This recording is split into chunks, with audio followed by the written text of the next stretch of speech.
Hello மக்களே, எல்லாத்துக்குமே ஒரு பெரிய வணக்கம். இதுக்கு முன்னாடி போட்ட ஸ்டோரியை கேட்டிருப்பீங்கன்னு நினைக்கிறேன். அப்படி கேட்கலன்னா இந்த வீடியோலேயே கடைசியில் லிங்க்கில் கொடுத்துருக்கோம். தயவு செஞ்சு போய் லிசன் பண்ணுங்கள்.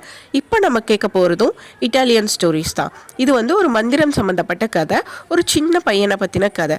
எல்லாத்துக்குமே ரொம்ப பிடிக்கும்னு நினைக்கிறேன். மேற்கொண்டு பார்ப்போம் வாங்க.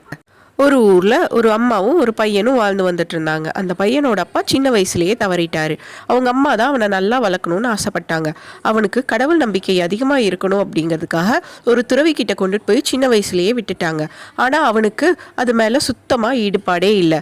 அங்கேயும் அவனுக்கு சுத்தமாக எதுவுமே பிடிக்காமையே தான் வளர்ந்து வந்துட்டு இருந்தான். அப்புறமா அவனை சுற்றி இருந்த சொந்தக்காரங்க எல்லாருமே அவனை படிக்க வைங்க, படிப்பு தான் முக்கியம் அப்படின்னு சொல்லவும், சரி அட்லீஸ்ட் படிக்கவாவது செய்யட்டும் அப்படின்னு ஒரு ஆசிரியர்கிட்ட அந்த சின்ன பையனை கொண்டுட்டு போய் விட்டாங்க. அவனுக்கு எழுத படிக்கவும் சுத்தமாகவே வரல. அதனால ஆசிரியரும் அவனை ரொம்ப திட்டி, இனிமேல் நீ இந்த பக்கம் வரவே வராத அப்படின்னு துரத்தி விட்டுட்டாரு. அதை கேள்விப்பட்ட அவங்க அம்மாவுக்கு ரொம்ப கவலையாக இருந்துச்சு. அதனால கையில் கிடைக்கிற எல்லாத்தையும் எடுத்து அவனை மொத்துன்னு மொத்திட்டாங்க. செம்ம அடி வாங்கின அடியில் வீட்டை விட்டு ஓடியே போயிடலாம் அப்படின்ற ஒரு முடிவுக்கே வந்துட்டான். அவங்க அம்மாவும் நீ வீட்டை விட்டு போ அப்படின்னு சொல்லி துரத்தி விட்டுட்டாங்க. அவனுக்கு எங்கே போகிறதுனே தெரியாமல் ரொம்ப தூரம் நடந்து வந்துக்கிட்டே இருந்தவன் திடீர்னு ஒரு மாந்தோப்பை பார்த்தான்.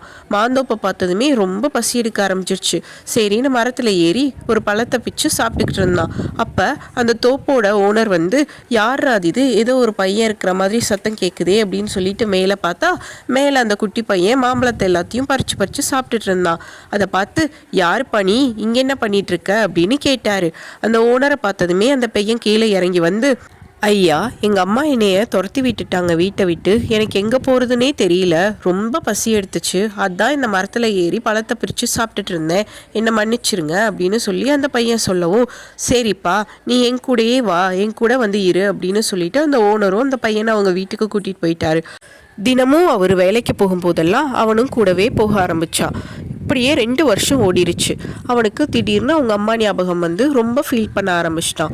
ஓனரோ அவன் ரொம்ப கவலைப்படுறத பார்த்து, ஏன்பா என்னாச்சு, எதுக்கு கவலைப்பட்டுட்டு இருக்கேன்னு கேட்கவும், நான் எங்கள் அம்மாவை பார்க்க போகிறேங்க ஐயா, எனக்கு எங்கள் அம்மாவை பார்க்கணும் போல இருக்குது அப்படின்னு சொன்னான்.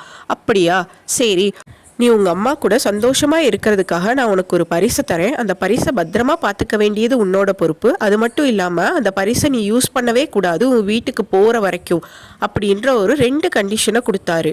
அவன் போகும்போது அவன் கையில் ஒரு கழுதையை கொடுத்து, கழுதையை நீ பத்திரமா பார்த்துக்கோ, அது மட்டும் இல்லாமல் உனக்கு தேவைப்படும் போதெல்லாம் கழுதையை காசு கொடு அப்படின்னு கேட்டனா அதனோட பின்பக்கத்துலேருந்து உனக்கு தேவையான அளவுக்கு அது காசு கொடுக்கும்.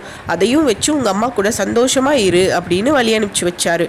அவனோ பாதி தூரம் போனதுமே ஒரு பக்கம் நின்று, கழுதையே நீ எனக்கு காசு கொடு அப்படின்னு சொல்லி டெஸ்ட் பண்ணி பார்த்தான், அந்த கழுதை காசு கொடுக்குதா அப்படின்னு. அதையும் ஓனர் அவர் வீட்டோட மாடியில் நின்று பார்த்துட்டு தான் இருந்தார். பார்த்துட்டு சிரிச்சுட்டு அவர் பாட்டுக்கு வீட்டுக்கு போயிட்டாரு. கழுதை நிறைய காசு கொடுக்கவும் அந்த காசை எல்லாத்தையும் எடுத்துக்கிட்டு அவன் மறுபடியும் பயணம் பண்ண ஆரம்பித்தான். போகிற வழியில் ரொம்ப இருட்டாகவும் சாப்பிட்டுட்டு தூங்கி எழுந்திரிச்சு போகலாம் அப்படின்ட்டு ஒரு சத்திரத்தில் போய் அந்த சத்திரத்தோட ஓனர்கிட்ட, நான் இங்கே இன்றைக்கி நைட்டு தங்கிக்கிறேன், எனக்கு சாப்பாடு கொடுங்க, அது மட்டும் இல்லாமல் இந்த கழுதையை பத்திரமா வச்சுருக்கணும், இதுக்கிட்ட நிறைய காசு இருக்குது, எனக்கு கேட்கும் போதெல்லாம் எனக்கு அது காசு கொடுக்கும் அப்படின்னு லூஸு மாதிரி உளறிடுச்சு. இதை கேட்ட சத்திர ஓனர் சும்மா இருப்பானா? சரி ஏதோ ஒரு முட்டாள் சிக்கிருச்சு அப்படின்னு சொல்லிட்டு, தம்பி கழுதையை உன்கிட்டயே வச்சுருந்த அப்படின்னா உன்னால் பத்திரமா பார்த்துக்க முடியாது. அதோ அங்கே தொழுவும் இருக்குது பார்த்தியா, அங்கே கட்டி துணியை போட்டு மூடி வச்சிரு, யாருமே அதை எடுக்க மாட்டாங்க அப்படின்னு சொல்லியிருக்காரு. அதை நம்பி அவனும் அந்த கழுதையை அங்கே கட்டிட்டு மூடி வச்சுட்டு வயிறு நம்ப நல்லா சாப்பிட்டுட்டு போய் தூங்கிட்டான். அந்த சத்திர ஓனரோ அந்த கழுதையை அவர் பிடிச்சிட்டு போயிட்டு அதுக்கு பதிலாக வேற ஒரு கழுதையை அந்த இடத்துல கட்டி வச்சுட்டு போயிட்டாரு. அவனும் காலையில் எழுந்திரிச்சு நம்ம கழுதை அப்படின்னு நம்பி அவன் பாட்டுக்கு அந்த கழுதையை கூட்டிட்டு அவங்க அம்மாவை பார்க்க அவங்க அம்மா வீட்டுக்கு போனான். வீட்டுக்கு போனதுமே, அம்மா உங்கள் பையன் நான் வந்துட்டேம்மா, கதவை நீக்குங்க அப்படின்னு சொல்லி ஆசையாக கூப்பிட்ருக்கான். அவங்க அம்மாவும் ரொம்ப நாள் கழித்து அவங்க பையனை பார்க்குற சந்தோஷத்தில், தம்பி வந்துட்டியாப்பா, ரொம்ப சந்தோஷம், நல்ல பையனாக இருக்கியா அப்படின்னு பாசத்தோடு கேட்டிருக்காங்க. அதை பார்த்ததுமே அவன் உள்ளார என்னம்மா இன்னும் இதே மாதிரி தான் இருந்துட்டுருக்கியா, ஆமாம்ப்பா, நானே அங்கேயும் இங்கேயும் வீட்டில் பாத்திரம் கழுவி வர்ற காசை வச்சு தான் சமாளிச்சுக்கிட்டு இருக்கேன் அப்படின்னு சொல்லியிருக்காங்க.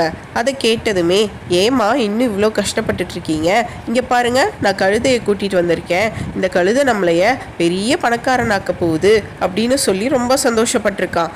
அவங்க அம்மாவோ, என்ன இவன் முட்டாப்பைய மாதிரி பேசிகிட்டு இருக்கான், இவன் இன்னும் திருந்தவே இல்லையா அப்படின்னு பேந்த முழிச்சிட்டு இருந்திருக்காங்க.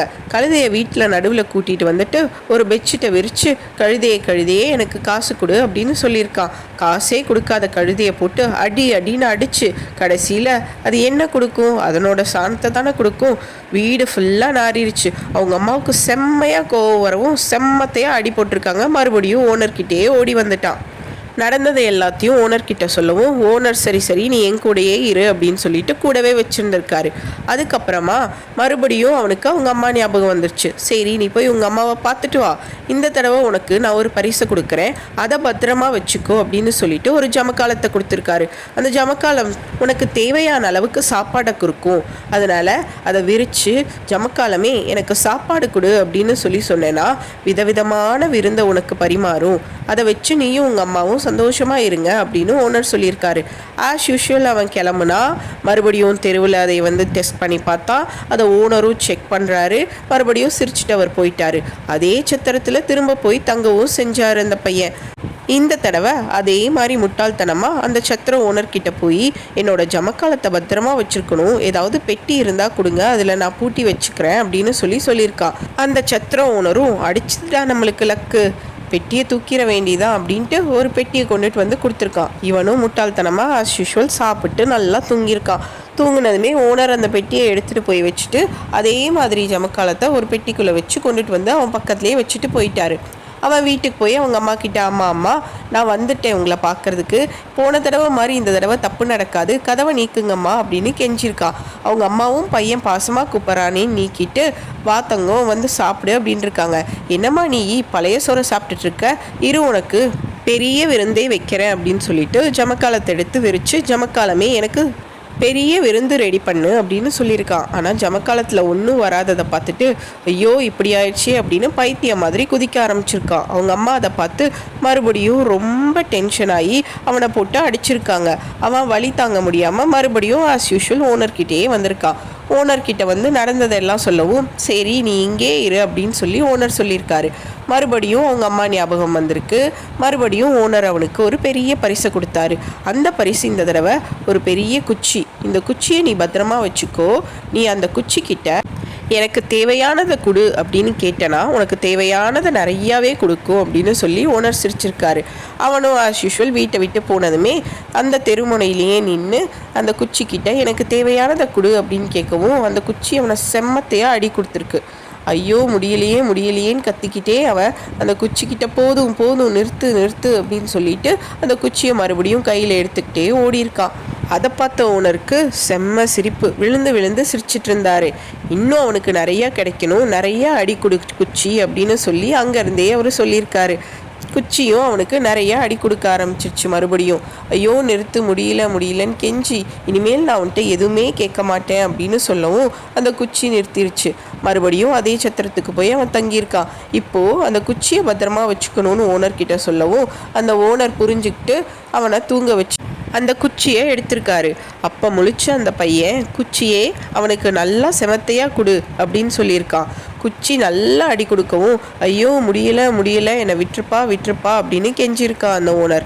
ஐயோ எவ்வளோ தடவை என்னை ஏமாத்திருக்கீங்க, இந்த தடவை நீங்கள் நல்லா அடி வாங்குங்க அப்படின்னு சொல்லி அந்த பையனும் சிரிச்சுட்டே நின்றுருக்கான். நீ என்ன சொன்னாலும் செய்கிறேன், என்னை விட்டுருப்பா அப்படின்னு அந்த பையன்கிட்ட கெஞ்சவும் அந்த பையன் மறுபடியும் கழுதையையும் அந்த ஜமக்காலத்தையும் என்கிட்டயே திருப்பி கொடு அப்படின்னு சொல்லி சத்திர ஓனர்கிட்ட சொல்லியிருக்கான். சத்திர ஓனரும் கொடுத்ததுக்கப்புறமா குச்சியை இனிமேல் அடிக்காத, நிறுத்து, அம்மா இந்த தடவை என்ன பண்ணி வச்சிருக்க அப்படின்னு கோவமாக கதவை நீக்கிறாங்க.